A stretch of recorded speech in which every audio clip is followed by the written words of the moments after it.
Ladies and gentlemen, whoever said mirrors were boring, they were wrong. This was one of my favorite games from the ESOC Underused Cup, featuring Stradiots, Musketeers, and all of the other goodies with fancy names you get from the Dutch Advanced Church. Before we get into this, I wanted to give a channel update of sorts, a sort of new strategy, so to speak, for our YouTube channel here on Escape. Basically, for a long time, we've been known for hosting the ECL, and every week we'd upload 5 or 6 two-hour videos covering the event.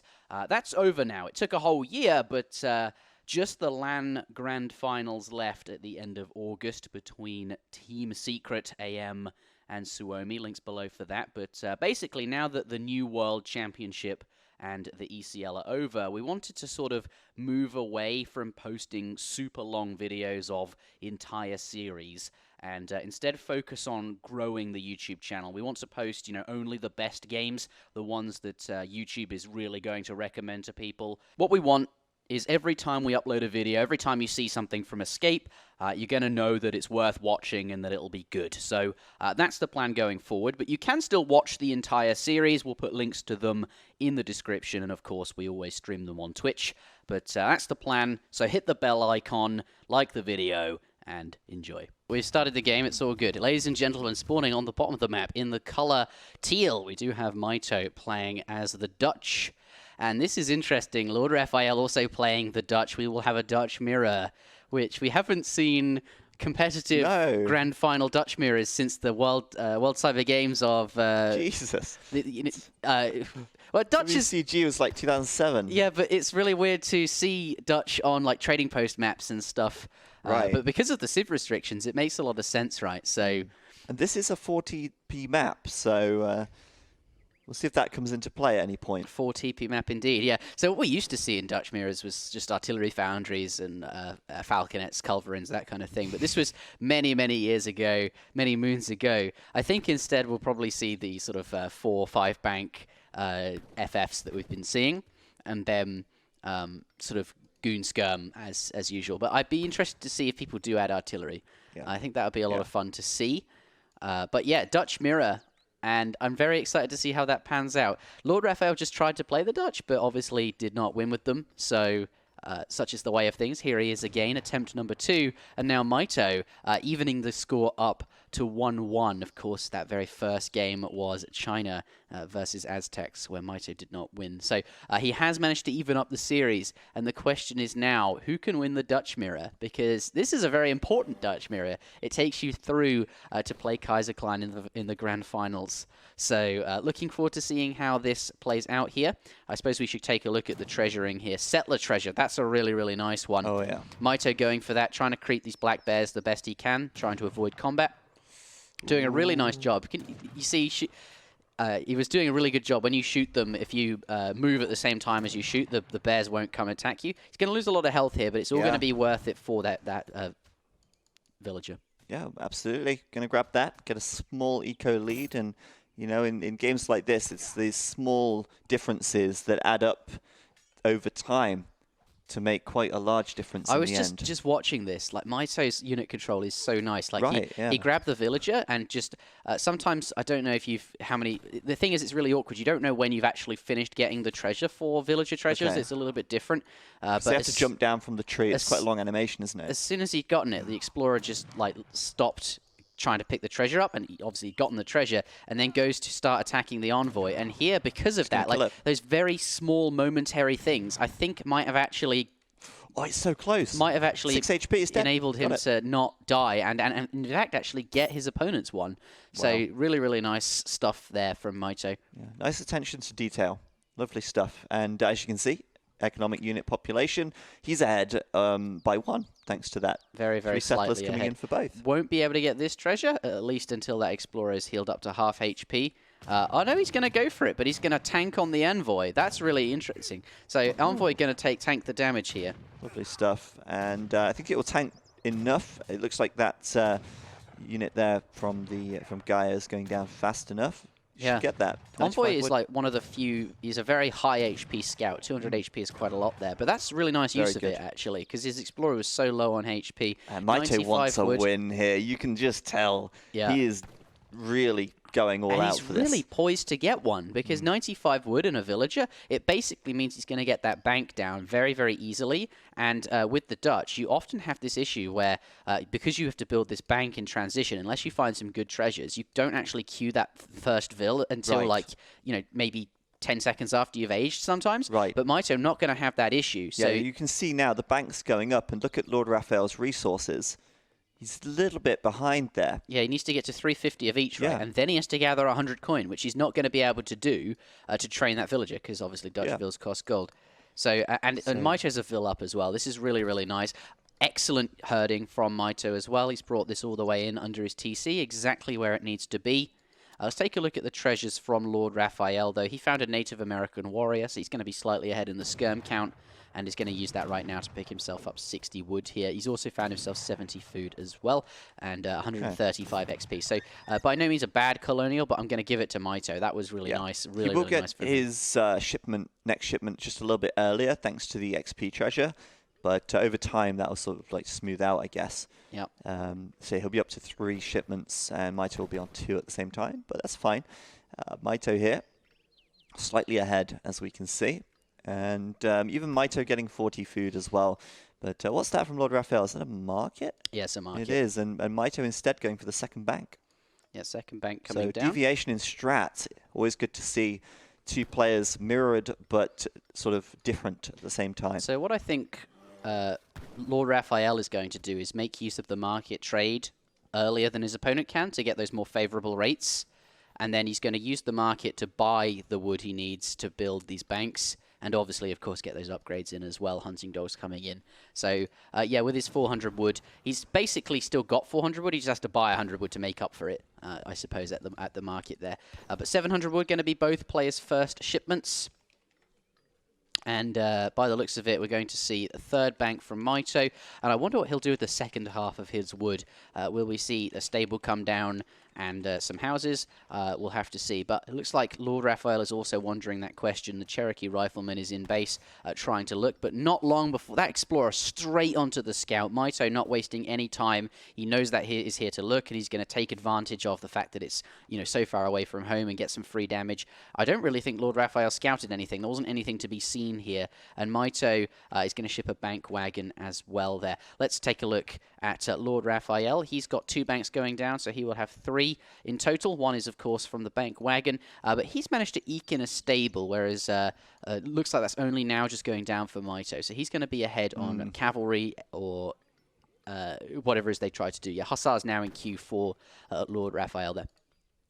Yeah, so looks like it's going to be a good game here, but I think Lord Raphael, if he gets the first strike, then might be able to find a villager, perhaps. You never know. It could be the difference between picking up a villager or not, just that few seconds. But I don't know, it seems unlikely, right? Like, it's quite a large distance to travel, and Maito should have a Hussar out or something to defend by the time Lord Raphael arrives. And that's why I like Maito's position better, because these cav, they may be on the field more soon, but they still have to travel across the map. And by the time they get here, Maito will have his 5 cav out just as these are arriving. And obviously, the later you leave it, the better, because you can reinvest that in eco, etc. You can get your market upgrades sooner or something. It's just being slightly greedier is always better. But looks like Lord Raphael is going to do something a bit aggressive. He's starting with 8 pikes here, which is during the cav fight going to give him a huge advantage, because also, you know, pike's very strong against cavalry, but also he can deal damage to the stable or perhaps the houses, whatever it is that he decides to siege with them. Whereas Maito playing that 600 wood there, he's going to add in a barracks and is, you know, being slightly more greedy. Let's see how he handles these pikemen. He may have to send Minutemen to handle that. So the barracks there, though, it is. And as opposed to sending the 600 wood, which Maito sent, Maito being a bit more greedy, but Minutemen being called. Yeah, and he has to send this to handle these pikemen here. So it's pretty good, though. He will get the pikemen on the Minutemen. Yeah, he's forced a Minutemen pop, and it doesn't look like the cav will be taking too much damage from those pikemen. So it's okay for Maito here, and he's going to deflect this pressure. And now, I don't know. I mean, I guess it forced Minutemen, but I don't know if that's necessarily worth a shipment, really. I think Maito is now a shipment up, because Lord Raphael has essentially sent 8 pikes, and I don't really think it's achieved very much. No, I completely agree with you there. He does have more Hus, though. Yeah, And Maito, a demonstration there of poor unit control. I mean, he's been so on point with that all series and all day today. But it's not too bad. He's got Minutemen in the back as well as this TC firing. But you're right, it's not ideal to take a fight with fewer units, is it? No, not at all. But he might have some... oh, no, he doesn't actually have anything else queued up. I wondered if maybe he'd have something queued at the barracks here. But no, just a villager and more food being sent. Yep. So interesting. But he should defend quite comfortably with the TC fire, of course. That'll help to clean up these remaining Hussar.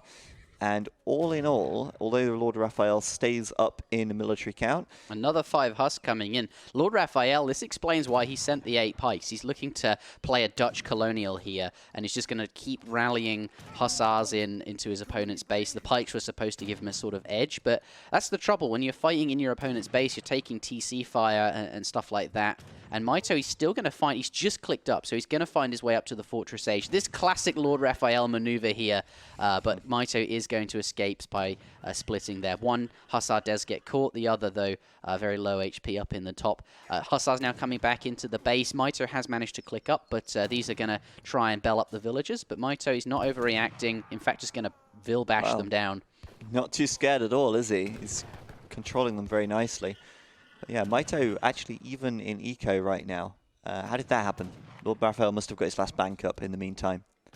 I'm guessing he got the bank because neither player has lost a villager. Yeah. So they're actually even, all things considered now. Well, Maito just lost a villager, just as you said. First one. There you go. Just there. Jinxed it. In terms of units lost, yeah, Maito is definitely doing all right. He's lost 7 Hussars and 6 Minutemen in exchange for 8 pikemen and 14 Hussars there. But I think, no, not a second villager. So overall, I'm going to give the Discovery Age to Maito and the Colonial Age to Maito. Let's see, though, if Lord Raphael can do something better in the Fortress Age. He's at a slight disadvantage, having lost more resources in the Colonial Age on Hussars there, and I think he was hoping to achieve more villager kills and perhaps catch Maito off guard with the bonus Hussars that he'd been training. What am I saying? Sorry, I was distracted by something. You focus on that.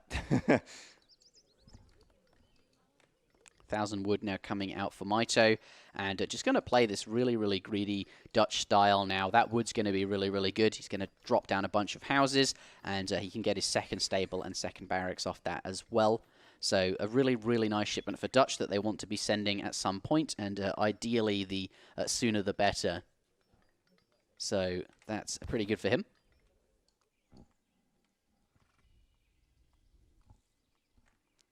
Let's see then how this progresses. Lord Raphael has not sent anything just yet. I'm interested to see what his first shipment will be, but Maito, yeah, he's going to mirror it with 1,000 wood, so they're both going to send that, but Maito just a slight step ahead of him. He was up slightly sooner. He's had a slightly better colonial. Let's take a look at units in queue. Both training skirms, and Maito has a Reuter there as well.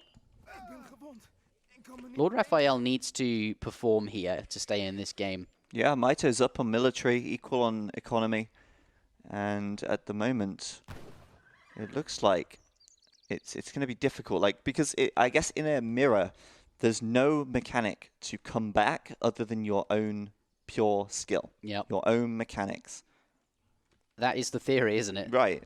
But I mean, how else do you get a difference? Maybe you have a different card or two in your deck. Yeah, but yeah. It's not like your Civ has a mechanic where like, oh, I'm behind now, but I can be ahead later. It's the same for both. And you know, it's very difficult to sort of see a way to change this. Yeah, it's a good point you bring up. So I want to compare their decks, right, and see what they've got here. It looks like Maito has got one extra Industrial Age card, 2 extra. He's got 17 Skirmishers and 14 Reuters. Pardon me, the other way around, but they're there, all the same, by sacrificing 1 Fortress Age and 1 Colonial Age card. And Lord Raphael, it looks like he's got, I think, an extra something in here. I'm not sure what it is. Yeah, Lord Raphael has a 3 cav shipment in his Colonial Age, whereas Maito does not. But that's not going to matter now, because Maito is up to the Fortress Age. He's not going to need that 3 cav shipment. 1,000 gold coming in from Lord Raphael here. A lot of gold, and I don't know why. This is dangerous now, because look, Maito can start to make a push. 57 mil against 22. Oh, wow.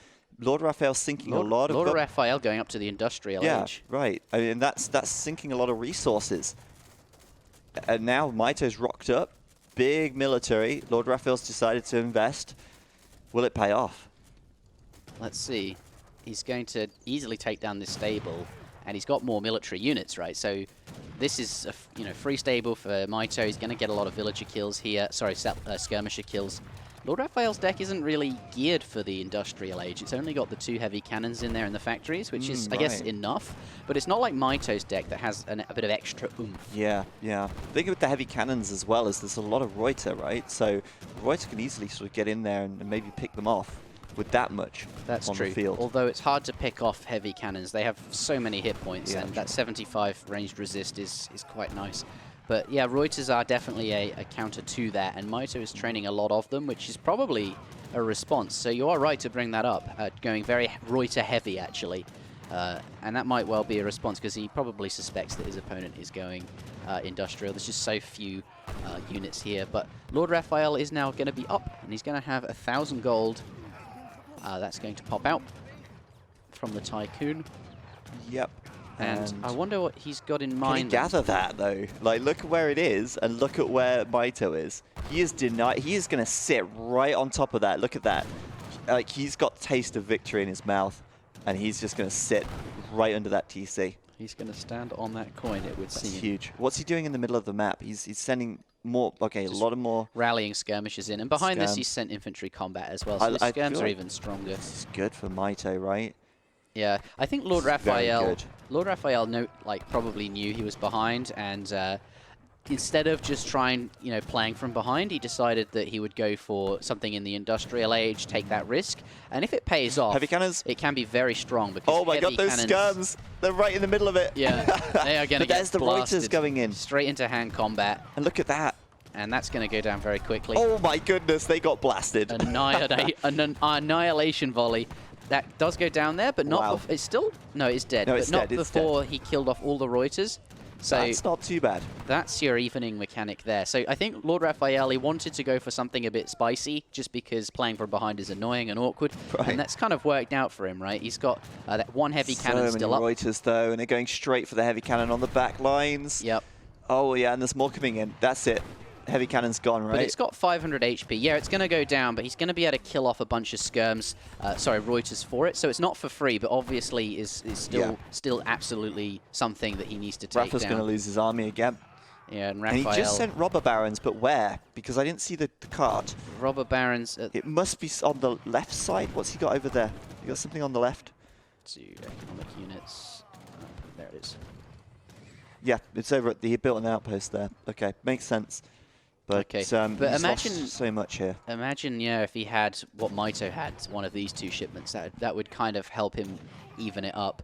And here, because 14 skirmishes, he'd be absolutely fine here, because then his skirm mass would be slightly higher than this. Not the case though. Robber barons, the factory is obviously a better long-term thing, but I don't know if he's in the position to get away with it just here. Yeah, Maito's trying to punish this age up as much as possible. He's not aging up himself. He's sinking everything he can get into military production now to stay ahead. But yeah, I mean, how does he end it still, though? Because Lord Raphael still has the bigger eco, and he's not really got any sieging potential, so he can't exactly go and kill the banks. He can't exactly go and kill the TCs. What does he do here? Maybe he adds a couple of Falc. What, Maito? Yeah, Maito. Yeah, he's doing okay for eco. He's killing a couple of vills there. And this factory, if he finds it, is sort of undefended. And he's got the slightly larger eco. But yeah, you are right. He needs, some siege. That's something Dutch always has to find. They just don't have so much siege. Just because skirms, Reuters, even Hussar, they're very low siege units, so that's absolutely true. I think true. maybe he's thinking, if I just kill all his military and keep piling on the units, he'll know that he'll never be able to stabilize from this position. Maybe that's his thought process. He's doing a lot of Hussar here, which are obviously going to be great against these That's going to be the nail in the coffin, perhaps. Yeah. Hussars really do tear skirms apart. Veterancy as well. Religious freedom now being sent for the church. Oh, that's interesting. So here he'll be able to get a shipment of Stradiots. And he's also in the industrial age, so if he can find himself up to, I think, 2,000 food, forgive me, I'm not sure what it costs, but there's one that gives, I think, 9 Stradiots or something like that, and there's one that gives, believe it or not, like 26 Musketeers for Dutch, so if he can get both of them out, that would be really nice. It looks like one of them is in queue now, tech's being researched. The Musketeer one, Stadholders are coming. We're going to see an insane number of Hussars, and that's going to be exactly what he needs to handle the Reuters. There's only a couple of skirmishers here, though more are coming in. Stadholders now going to appear. There they are. And these are guard Musketeers. That's very good. 33 military pop just jumping up there for Lord Raphael. And they are a little outnumbered, but it's not very good for Maito because his army is all over the place. He's splintered up. He's got a group up to the north, and he's got a group down here. And we're going to see the south behind this. I think all the banks and this factory's gathering coin as well. He can send then the Stradiots, and behind this have a not Musk-Huss, but a Musketeer Cav composition, which will be really good. He needs the Stradiots to deal with these skirms. He's getting kited though. Yeah, but he's just trying. He's got now he's to get back. He's going to try and retreat. He doesn't want to lose too many of these. He needs to wait for that. There it is. It's now in queue. Tech's being researched. Waardgelders coming in, but a lot of Musketeers. He's lost so many already. They are bleeding out. And now more Reuters being shipped from Maito, so this is very good for him. Here we go, though. We're about to see the Stradiots, but I think he's lost a few too many Musketeers. Stradiots now in, and if he can get them, land them on top of the skirms here, this will be pretty good. Skirms backing up. Reuters coming over the map now. But a little bit too late, a little bit too far back, and there was an artillery foundry in the middle, by the way. There units in queue. But we don't see any artillery. Petards, let's go. He's gonna. I think he's seen the factory. He's gonna petard the factory. Okay, we'll have to see. But the Stradiots are going to even up the skirm count here. Lord Raphael being very diligent, a good job of focusing the Stadholders in the back rather than wasting the shots on the Reuters here. Pardon me, the Stradiots more, but Reuters, quite a few of them on the board now for Maito, and that's going to be really good against the Waardgelders there. But a couple of skirms for Lord Raphael. The sales team's quite even actually. Right, we've got to watch the petards here. Yeah, he's got some petards out. You've got to watch out because Lord Raphael's going to see them. So that's not good. They're quite expensive units. Oh no, that's backfired from Maito. I think maybe even just chucking them. Just going in. Is he just chucking him in there for HP? He needs to not lose this fight. So at this, they can't attack units. They're not. They have 5-hand attack or 6-hand attack. The siege attack's reserved. I thought you could like force them to blow themselves up or something. Oh, they like a detonate button. Yeah, right. Yeah, that needs to be a thing. Yeah, that could be funny. But he's just he's realised that I think the Waardgelders caught him off guard. Yeah. And then he just has to chuck these petards in to help him catch up. Still, though, he is coming out on top. He's cleaned up those big, beefy units, and now, well, Raphael's got a lot of idle vills for a start, but he's also down on military as well. It was a good attempt from Lord Raphael, but this mass from Maito is just never-ending, and it's like he's just running out of tricks, right? Like, Lord Raphael doesn't have those shipments anymore. There's nothing else in the bank. What's that? An outpost desperately trying to go up. Yeah, that's the trouble. I feel like the Musketeers, they're good, but you need to, complement them. They're just not, Musks just aren't very good against skirmishers, and he'd already used up his heavy cannon shipment, which is sort of a shame there. The factory's still toggled to coin. He's got 2 of them out now. I wonder if he could make artillery from them. That's interesting. We saw a lot of that in the SmackDown I posted today. I just want to donate wins to Zoy. GG. To Zoo. I'm not sure. That's his god. Right. Well, there you go. And it will be. Amazing.